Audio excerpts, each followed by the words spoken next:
says Project what? Also, Donald Trump delivers an accusation of anti-Semitism. She doesn't like Jewish people. And nods along as a radio host. He's a crappy Jew. He's a horrible Jew. Accuses the second gentleman of betraying his faith.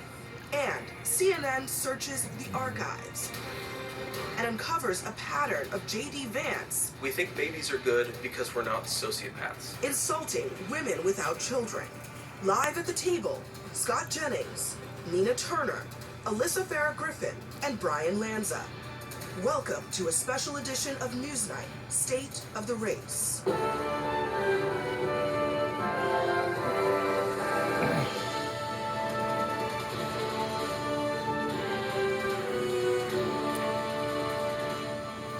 Good evening, I'm Abby Phillip in New York. Let's get right to what America is talking about today.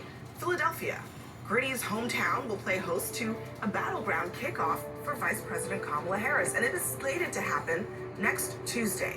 And Harris will do it with her still to-be-announced running mate. Also tonight, a debate in Georgia. Kamala Harris challenging Donald Trump to walk it like he talks it and set a date to debate her. So he won't debate, but he and his running mate sure seem to have a lot to say about me. Well, Donald,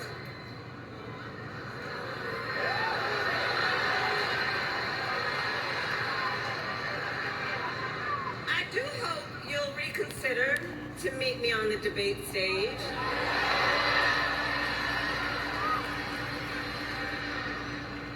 Because as the saying goes, if you've got something to say, say it to my face. All right, our panel is here. Alyssa, that was quite the dare. Donald Trump, I think, has got to take that seriously. He has to. I would be stunned if he doesn't end up doing the September ABC debate. Kamala Harris has wisely leaned into this, saying she's going to be there. Will he show up? And Donald Trump doesn't like to look weak. That's not that's not part of his brand. He really leaned into strength at the GOP convention. So I think there's going to be tremendous pressure to show up. And I think it's important for the public. This race fundamentally shifted about 10 days ago, and the public has a right to know before they vote how these two characters stack up against each other, how they perform side by side. I don't see how he would without that. I'd be curious if you think he's going to show up. Well, of course. I mean, listen, there's going to be a debate. There's always going to be a debate. I think the issue is who's actually going to be the candidate. Because last time he debated, somebody knocked that person out of the race. We want to make sure that she's actually the nominee before we knock her out of the race, too. Because at the end of the day, when you analyze 81% of Americans knocked him out of the race. Yeah, she's the nominee. She will be. I mean, I don't know. Okay, I just have to say that talking point. They're gonna need. You guys are gonna. You're need gonna have to come beef up it with up. a little bit I better think than when that. you expose her record, as being a San Francisco liberal, her Biden record, nothing's changed other than we can expand the argument on the record. Her record is unsustainable when you talk to the American voters. San Francisco values do not represent Michigan values. They don't represent Pennsylvania values. So the more and more people have to defend her record, the more and more they can be like, maybe this was the mistake. But that And seems like the Trump's argument to record- show up. Trump's record reflects American. I mean, Biden tried selling. I don't think so. I mean, he has a lot of nerves if he thinks that his record reflects American values. It does not. So the two should come up. The American people will ultimately get to decide which one of the two represent their values. But he shouldn't be scared. Well, first of all, Donald Trump didn't cancel this debate. The Democrats canceled the debate that Donald Trump agreed to when they defenestrated the poor president of the United States, who we still, where is he? A. B. It's the Democrats who have put the debate details on hold here. I'm sure they're going to debate. They have to debate, and they should debate. And, Trump right now has according to the Wall Street Journal, a 51% job approval from his time in office versus what you get out of Biden Harris, which is somewhere in the mid-30s. So when we talk about debating, hers has popped up into the mid-40s in some recent polls. So she's getting a bit of a honeymoon, but it's there. You think the Biden-Harris record and the job approval of this administration is going up after a week of this? I'm just telling you what the numbers say, Scott. But here's she is having a moment, and you saw it Sugar there. high. But the thing is, what we're witnessing is a sugar high. It's like, the Democrats and maybe some independents are relieved that it's not Joe Biden. They're like, thank God it's somebody. Thank God it's Harris. But what happens with every sugar high? We all crash at the end of it. And they're going to crash once they start dissecting her record. And I elected people in California. To win anything in San Francisco, you have to be a near socialist to win there. Those But then values why are hedge- very much outside Why of the mainstream. hedge on debating? Because first it was, oh, It's well, an Obama interesting- hasn't endorsed, then Obama endorsed, then It's it's, an interesting- well, we were going to, but it was Joe Biden. Does it keep it interesting? They're not Or gonna if talk you about have it. He said he was going to do it. He said, yeah. But then he wants Then to he with said another it- more favorable network. I mean, go with the terms you agreed to and let the. The terms they agreed to was Joe Biden. Well, we're over that. That ship is sailed. Because that's right. And so then we read. But then it does- Yeah. it does seem like he's afraid of agreed that. to debate the Democratic nominee, and Kamala Harris, in just a couple days, is highly likely to be the Democratic nominee. So And they'll debate eventually. Yeah, But yeah, we're I do. eager to the debate because the debate from our standpoint really hasn't changed. The same issues that knocked out Joe Biden from his debate are going to be the same issues that disqualify Kamala Harris. But more importantly, we're going to expand the argument to talk about her liberal record in California, her near socialist record in San Francisco. Now, that's- I got to tell you guys, that is not going to be acceptable to them for us. But to I've got to understand. say, there was this immigration ad that Kamala Harris put out, and I predicted 6 months ago, if Donald Trump blocked the most conservative border bill in decades that James Lankford negotiated, Democrats would be able to flip it on him. The issue Donald Trump is strongest and has the most credibility on is border security. Now you've got Kamala Harris saying, we wanted more CBP officers, we wanted to fight fentanyl.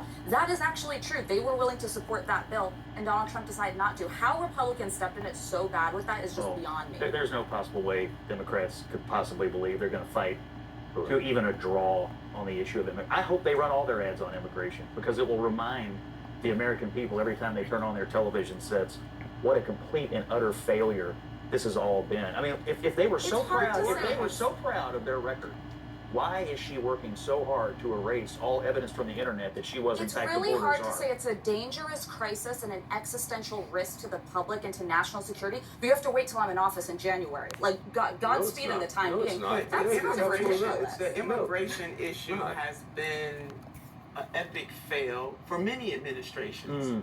Republican administrations included.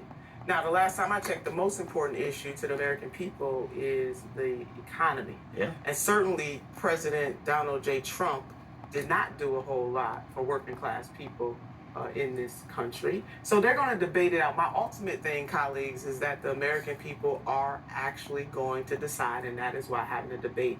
Now, calling the vice president near socialist level, I mean, that's a bit. I've elected people. It's, to- Mean if you know what you're doing. Yeah, let's bring out the record. Nina has some credibility on this because Now, see, come on now. She is nowhere near that. It's democratic socialism. Does that It's not disappoint you? socialism. No, it doesn't disappoint me at all. In terms of where are the American people in terms of their needs, universal health care, the majority of American people agree with. Paid family medical leave, the majority of the American people agree with.